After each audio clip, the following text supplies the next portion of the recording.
Mr. Jagdeo, thank you very much for talking with me. Obviously, you've had a very long campaign, a very hard-fought campaign. Tell me about the work that you have left. So right now we are focusing on the logistics um, of getting people to the polling place, getting them to vote, and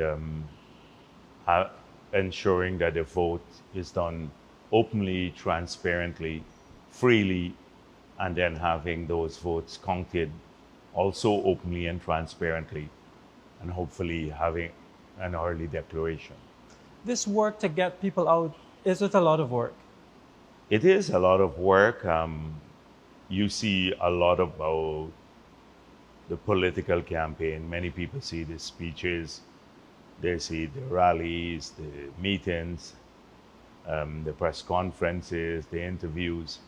But behind all of this is an army of activists who are working on the ground, taking the messages to people's homes and also preparing what is crucial for the success at any election. So that is getting your polling agents trained, the street captains trained, the tent operators trained, people who will cook the food for your polling agent. All of that is behind the scene work that is vital to the success of any election. And I want to thank those people because often they're not the public face of the campaign. They are the quiet workers, and there are large numbers of them. And their role sometimes goes unheralded. Do you get the sense that people are aware by now of where they have to go, to vote, or do you still have to do some of that?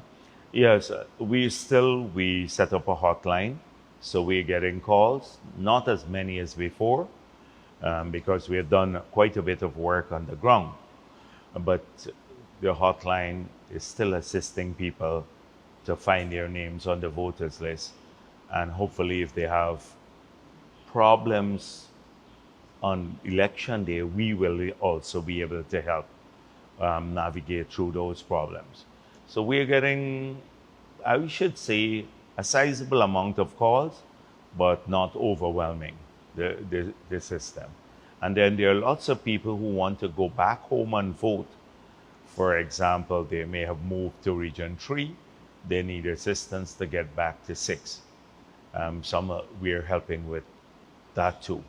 So they can call into Freedom House, and we've been helping them to get back home to vote. Can you tell me what would your polling agents be looking for in tomorrow's vote? Well, first of all, the presiding officers have a crucial role to play because they're in charge of the polling places. So what we expect is people who are on the list, who are eligible to vote, that they are allowed to vote freely and in a very efficient manner.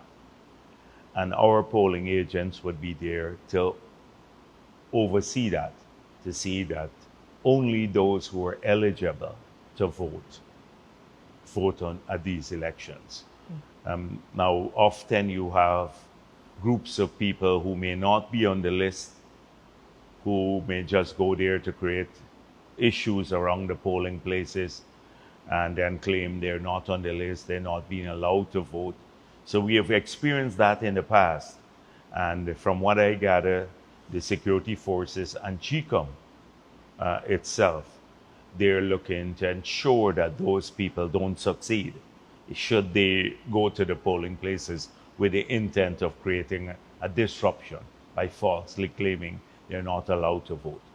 So by now, everyone in Guyana would have had a chance to look at the voters list.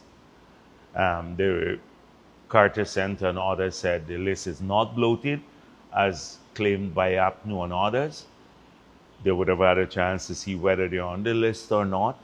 And once they're on that list, they are eligible to vote. So if they show up to vote, they must be allowed to vote.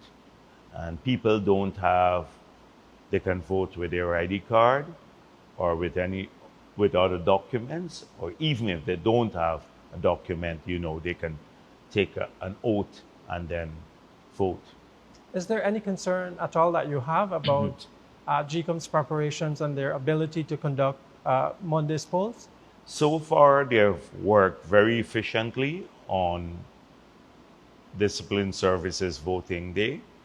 And so I anticipate and I expect that the same sort of efficiency would translate to Monday, the 1st of September. Thank you very much. You're welcome.